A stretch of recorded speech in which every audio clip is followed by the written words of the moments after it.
Hello everyone, it's David again. Babylon 5 Season 2 Episode 20, The Long Twilight Struggle.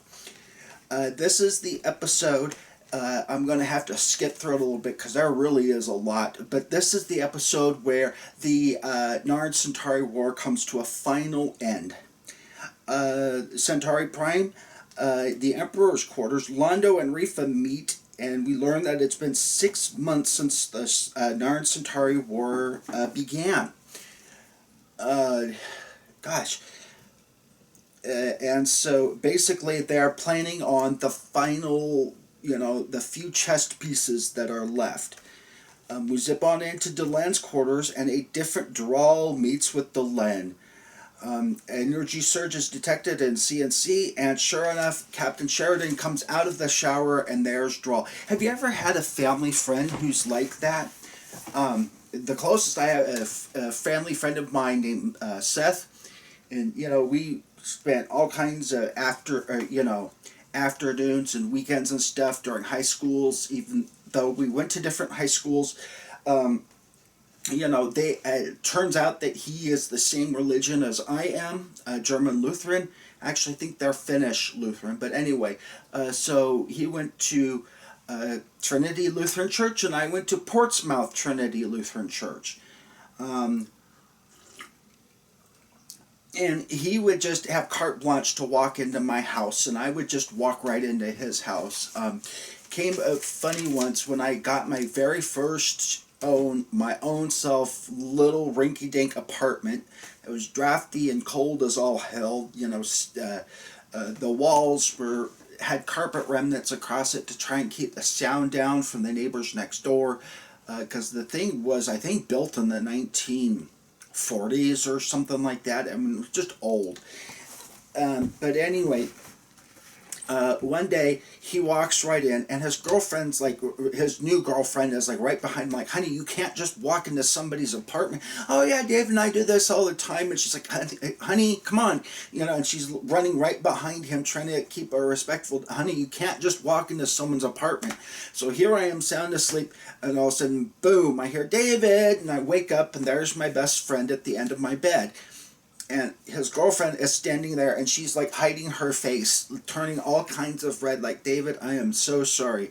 It's oh yeah, we do this all the time. And Seth and I were going back and forth about who was at your house last night. And I said, I didn't have anyone out at my house last night. He said, oh yeah? And he reaches down and right underneath my bed, and he grabs a pair of underwear. Now his girlfriend is she's about ready to die. And here he is flinging this pair of, I can't honestly remember whose underwear it was. I think it was my ex Curtis that I was dating at the time.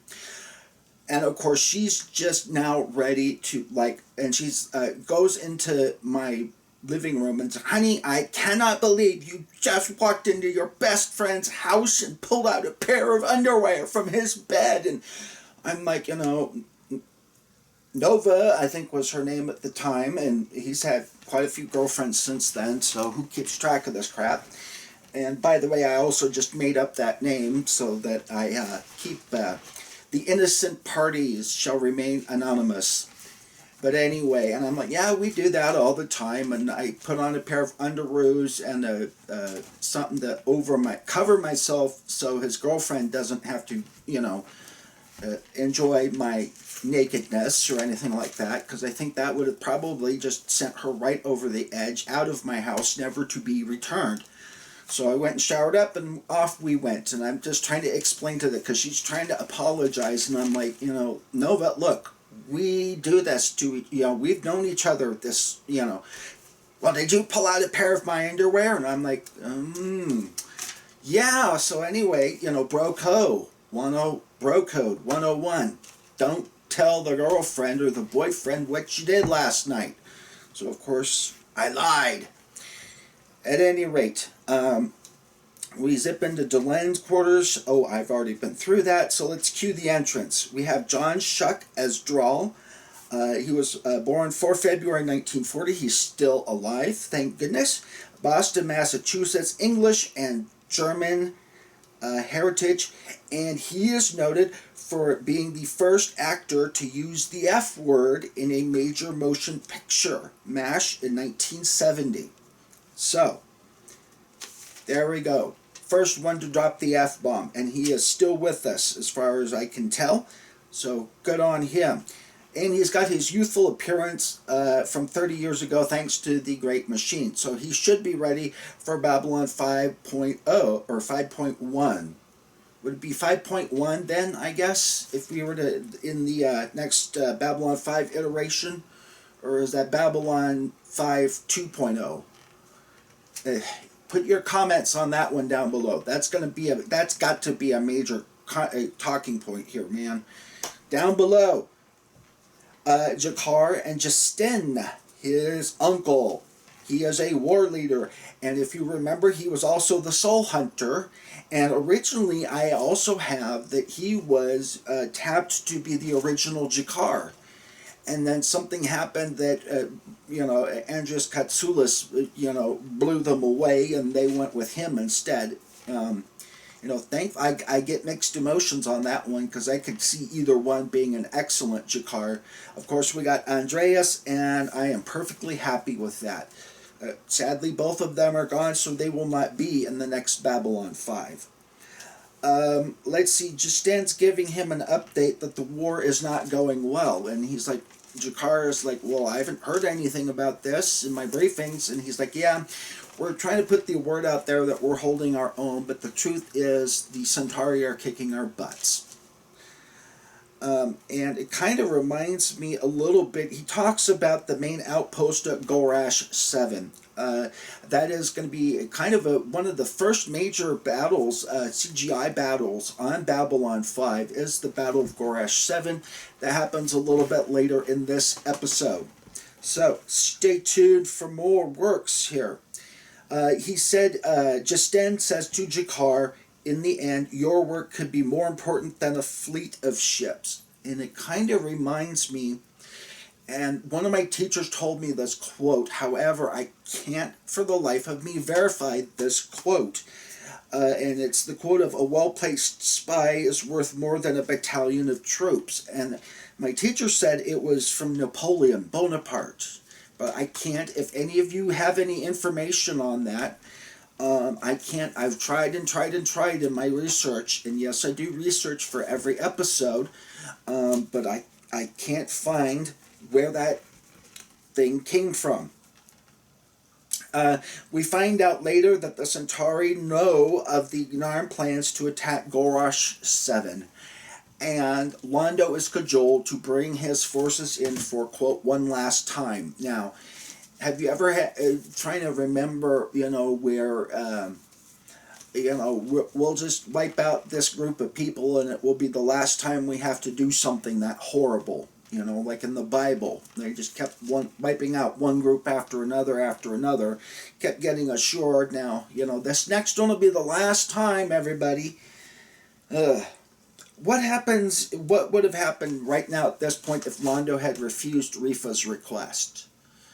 Would the shadows have gone elsewhere and it just would have taken them more time? Or do you think the Centauri had enough momentum at this point that it was at fait accompli, I think? It was already done?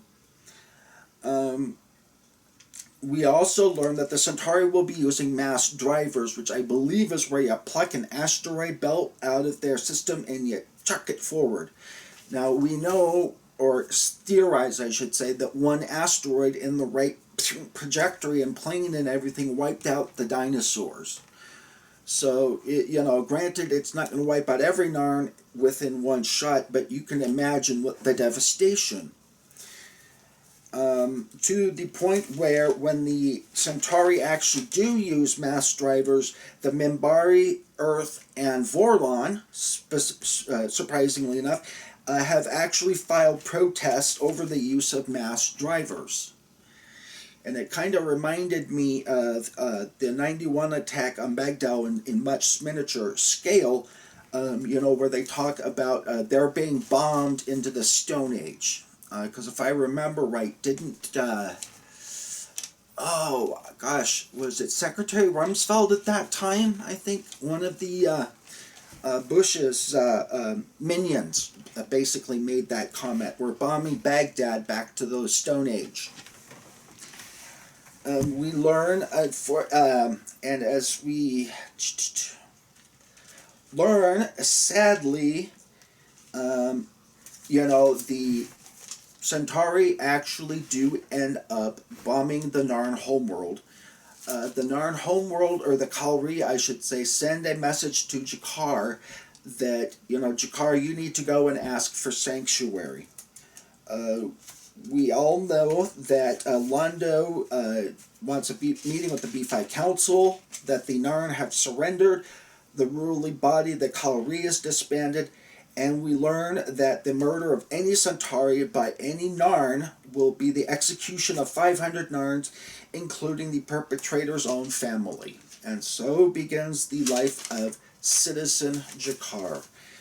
About 36 minutes and 50 seconds into it, if you have the CD or DVD, or you can search it out on YouTube, is what I call the Jakar Freedom Speech, and probably one of the most potent acting scenes of Andreas Katsoulis' career. And he's got a really storied career, so that's saying a lot.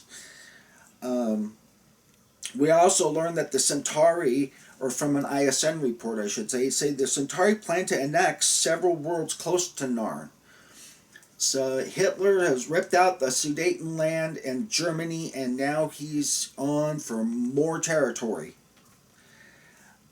Sheridan meets the Army of Light with the Lenin Kosh, and he's given equal authority to manage this Army of Light. And he makes the Great War is almost upon us, and he talks about, in his speech, also a pretty decent, it's hard to come in right after, Andreas Katsoulis, though of course I'm sure they probably filmed it much different time. But anyway, he talks about the Parliament of Conquerors. The bad guys have now finally stepped up to the plate, and we're about ready to join the battle, kind of a thing. So at any rate, can you guys comment down below your thoughts on this whole episode? Probably one of my favorite episodes. If you happen to have any more information on that quote that I mentioned. But it looks like the Narn-Centauri War is finito. And the Centauri War against everybody else is now starting to flower up. And we're going to get much bigger hints of that, and much, within the next episode or so. So anyways, lots to talk about down below. Hope you all have had a good Thanksgiving weekend. It's about November 30th when I am taping this, so hope you all are having a good holiday season. I'm wandering around just trying to keep my oldest cat from killing my youngest cat, because she's just about had it with him. At any rate, like, comment, subscribe, and share. We are so close to 100 subscribers, so please, please, please get people to join as best you can.